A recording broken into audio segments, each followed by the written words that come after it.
नमस्कार विद्यार्थियों, सुनीता अरोरा क्लासेज में आपका स्वागत है। विद्यार्थियों, आज हम कक्षा 8 की जो नई बुक है मल्हार एनसीईआरटी की, उसका पाठ जो है कबीर के दोहे ये पढ़ेंगे। वो पाठ दोहों का अर्थ समझाऊंगी और दोहे पढ़ेंगे। सबसे पहले कबीर दास जी के बारे में थोड़ा सा बता देते हैं। जो कबीर दास जी हैं वो हिंदी साहित्य के महान भक्त कवि और समाज सुधारक थे। कबीर दास जी भक्ति काल के सबसे प्रसिद्ध कवि तथा विचारक माने जाते हैं। इनकी वाणी में अमृत तथा दोहे गागर में सागर के समान है। अपने दोहों के माध्यम से उन्होंने समाज की कुरीतियों अर्थात बुरी रीतियों पर प्रहार करने का कार्य किया और उनको पाखंड, कुरीतियाँ, अज्ञानता, अंधविश्वास की बिल्कुल भी जो चीज़ें हैं अच्छी नहीं लगती, वो इसकी निंदा करते हैं। इसलिए उन्हें समाज सुधारक भी कहा जाता है। उनके दोहों में नैतिकता, जीवन की सच्चाई और सामाजिक बुराइयों पर प्रहार किया गया है। कबीर जी की वाणी में अमृत है और कबीर दास जी की जो मुख्य भाषा है वो पंचमेल खिचड़ी है, जिसकी वजह से सभी लोग कबीर जी के दोहों को आसानी से समझ जाते हैं। इनके दोहों के गूढ़ अर्थ को समझकर यदि कोई अपने जीवन में उन्हें उतारता है तो उन्हें निश्चय ही मन की शांति और ईश्वर की प्राप्ति होती है। इनके दोहे बहुत सरल हैं और प्रेरणादायक हैं। तो शुरू करते हैं इनका पहला दोहा। साँच बराबर तप नहीं, झूठ बराबर पाप, जाके हृदय साँच है, ताहिर दे गुरु आप। कबीरा ताहिर दे गुरु आप। तो पहले इसके शब्द अर्थ समझ लेते हैं दोहे के। साँच का मतलब है सच, और तप का मतलब है तपस्या, और झूठ बोलते असत्य को। जाके मीन्स जिसके, और हृदय मीन्स हृदय में, और गुरु में ईश्वर। तो कबीर दास जी कहते हैं कि सच्चाई के बराबर कोई तपस्या नहीं है। झूठ अर्थात मिथ्या आचरण के समान कोई पाप कर्म नहीं है। जिसके हृदय में सच्चाई होती है उसी के हृदय में ईश्वर निवास करते हैं। इस दोहे के माध्यम से कबीर दास जी हमें यह समझाना चाहते हैं कि इस संसार में सत्य के मार्ग पर चलने से, सत्य की राह पर चलने से बड़ी कोई साधना या तप नहीं है। यदि हम सत्य का पालन करते हैं तो हमें किसी और तपस्या की आवश्यकता नहीं है। और यदि हम झूठ बोलते हैं तो हम पाप के भागीदार बनते हैं, क्योंकि झूठ से बड़ा कोई पाप कर्म नहीं है। जिस भी व्यक्ति के हृदय में सच है, सच्चाई है, उसके मन में हमेशा प्रभु निवास करते हैं। तो दूसरा दोहा पढ़ लेते हैं। बड़ा हुआ तो क्या हुआ, जैसे पेड़ खजूर, पंथी को छाया नहीं, फल लागे अति दूर। कबीरा फल लागे अति दूर। इसके शब्द अर्थ देख लेते हैं। पंथी का मतलब होता है राहगीर, मतलब राही, यात्री। छाया छाम हो गया, और लागे मीन्स लगना। इस दोहे में संत कबीरदास जी कहते हैं कि खजूर का पेड़ बेशक बहुत बड़ा होता है, लेकिन वो ना तो किसी को छाया प्रदान कर सकता है और ना ही फल, क्योंकि खजूर के फल बहुत ऊंचाई पर लगते हैं। इसलिए जो राहगीर हैं, जो यात्रीगण हैं, वो इसका आराम करने के लिए इसकी छाया में विश्राम नहीं कर पाते, मतलब आनंद नहीं उठा पाते। इस दोहे के माध्यम से कबीर जी यह संदेश देना चाहते हैं कि बड़प्पन दूसरों के लिए फायदेमंद होने में, महत्वपूर्ण होने में, उपयोगी होने में है, न कि केवल शक्तिशाली या बड़ा होने में। कबीर जी ने खजूर के पेड़ के माध्यम से लोगों के अहंकार पर भी व्यंग्य किया है।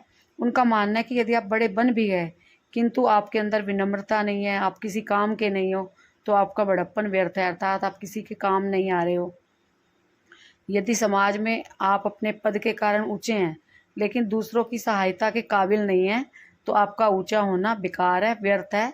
बड़ा वही है जो दूसरों के काम आ सके तथा उसी से अपने जीवन को धन्य माने।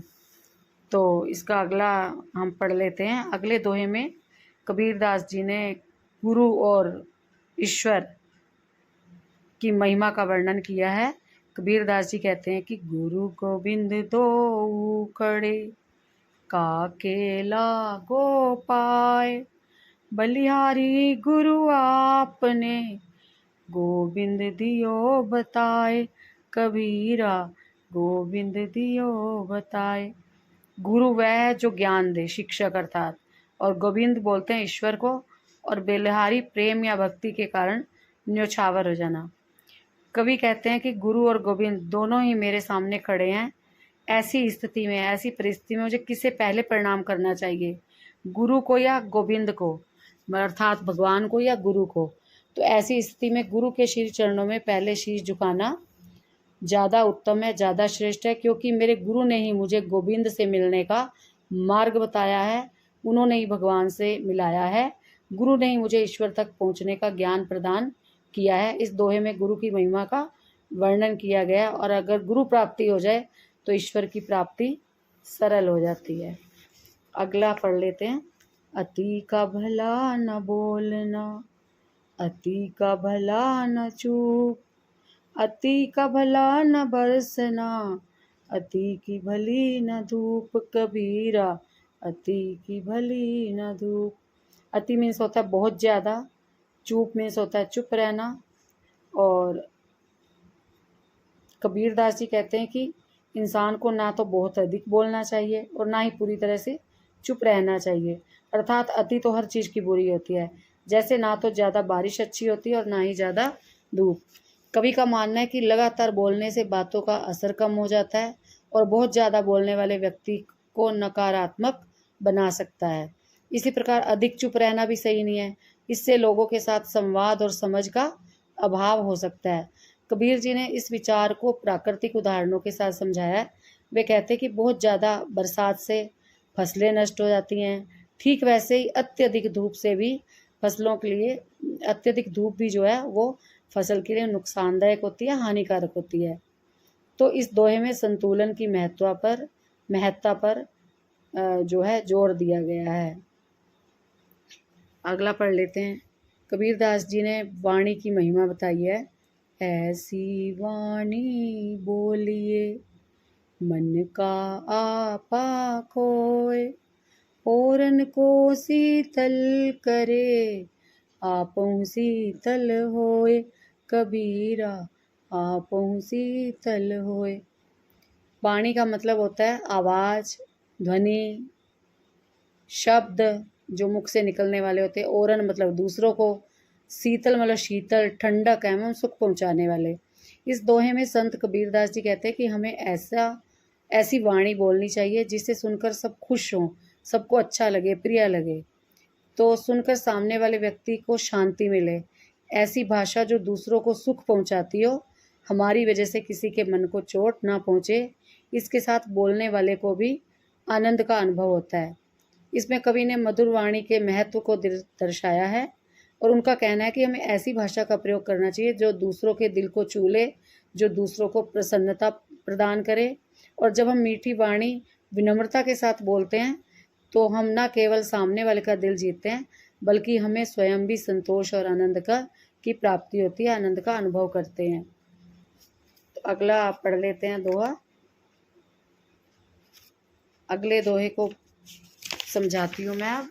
अगला दोहा है, ये बहुत ही अच्छा दोहा है, हम सबको अपने जीवन में इसकी शिक्षा अपनानी चाहिए। निंदक नियरे राखिए, आंगन कुटी चवाए, बिन पानी साबुन बिना, निर्मल करे सुभाए। कबीरा निर्मल करे सुभाए। निंदक जो दूसरों की बुराइयां करता रहता है, नियरे मतलब नेड़े मतलब पास में, निर्मल साफ, और सुभाए में स्वभाव। कबीरदास जी कहते हैं कि जो दूसरों की आलोचना करने वाला व्यक्ति है, जो हमेशा दूसरों की निंदा करता रहता है, ऐसे व्यक्ति को अपने आसपास रखना चाहिए, क्योंकि जिस प्रकार साबुन और पानी से नहाकर हमारा शरीर साफ होता है, स्वच्छ होता है, उसी प्रकार ऐसे व्यक्ति हमें हमारी कमियां बताकर हमारे स्वभाव को निर्मल कर देते हैं और अपनी बुराइयां जानकर हम अपनी गलतियों का सुधार कर सकते हैं। निंदक लोगों जो होते हैं वो हमारा स्वभाव शीतल बना देते हैं। तो कबीरदास जी कहते हैं इसलिए आलोचक जो हैं, निंदक जो हैं, हमें उन्हें अपने आसपास रखना चाहिए। ये बिना साबुन और पानी के हमारी जो है पापों को धो देते हैं, हमारी गलतियों को धो देते हैं और हमें सही इंसान बनाने में मदद करते हैं। उनके द्वारा हमें अपनी कमियां मालूम होती हैं और हम कोशिश करते हैं उनको सुधारने से, जिससे हमारे जीवन में निखार आ जाता है।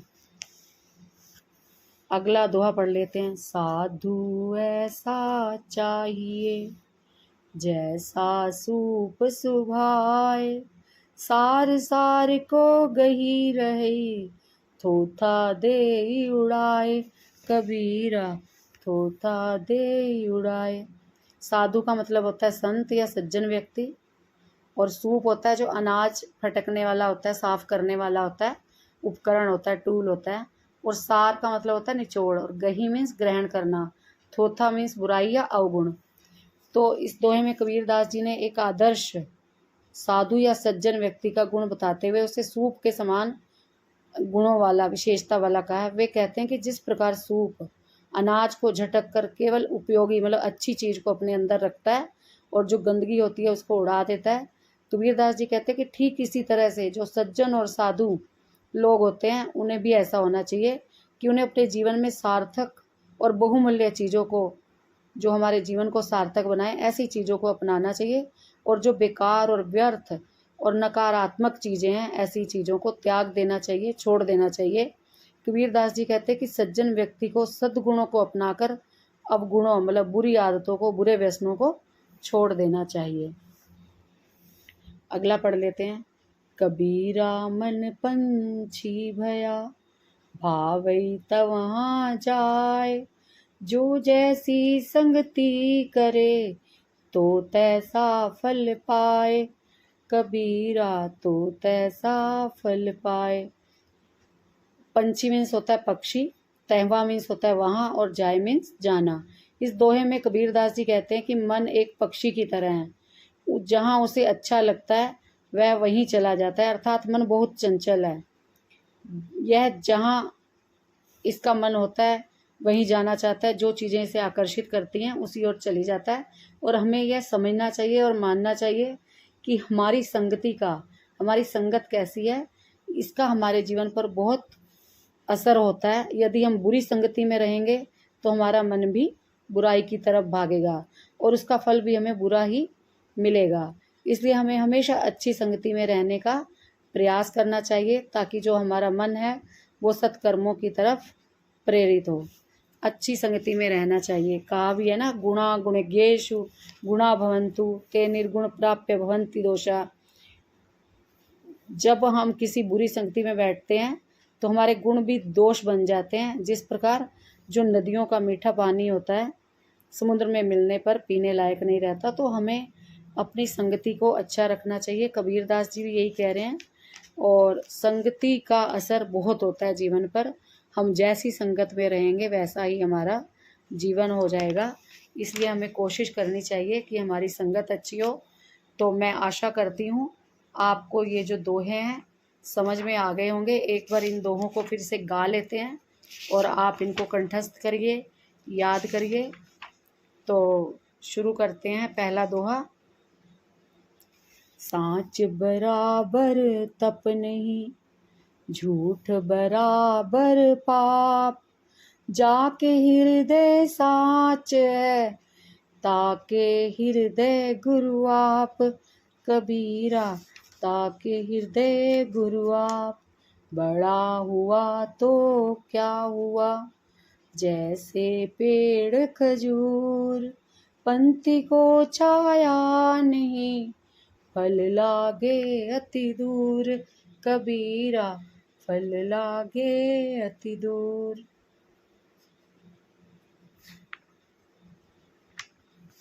अगला दोहा पढ़ लेते हैं।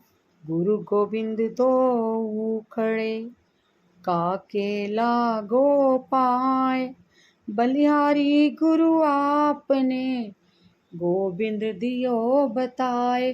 कबीरा गोविंद दियो बताए। अति का भला ना बोलना, अति का भला ना चूप, अति का भला न बरसना, अति की भली न धूप। कबीरा अति की भली न धूप। ऐसी वाणी बोलिए, मन का आपा खोए, औरन को शीतल करे, आपों शीतल होए। कबीरा आपो शीतल होए। निंदक नियरे राखिए, आंगन कुटी छवाए। बिन पानी साबुन बिना, निर्मल करे सुभाए। कबीरा निर्मल करे सुभाए।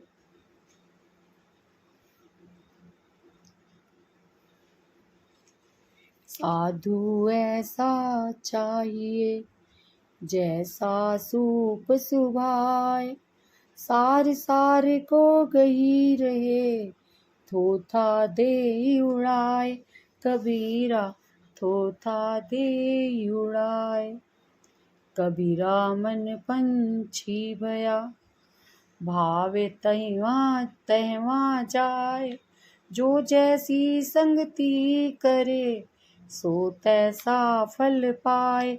कबीरा सो तैसा फल पाए।